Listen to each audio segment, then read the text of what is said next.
দুই হাত প্রসারিত করা এক যুবকের চিতিয়ে দেয়া বুকে একের পর এক লেগেছে গুলি। রাজপথেই মৃত্যুর কোলে ঢলে পড়েন রংপুর বেগম রোকেয়া বিশ্ববিদ্যালয়ের শিক্ষার্থী আবু সাইদ। সামাজিক যোগাযোগ মাধ্যমে ছড়িয়ে পড়া এই ভিডিওতে কেঁপে ওঠে কোটি মানুষের হৃদয়, ভিজেছে চোখ।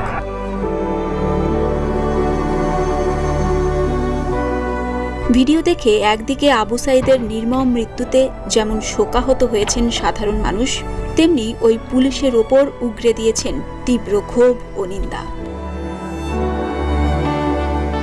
সামাজিক যোগাযোগ মাধ্যমে ছড়িয়ে পড়া বিভিন্ন পোস্টে দাবি করা হচ্ছে গুলি চালানো ওই পুলিশের নাম ইউনুস আলী, বাড়ি রংপুর।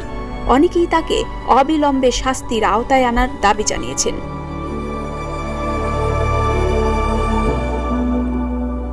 আবু সাইদের মৃত্যুতে আবেগ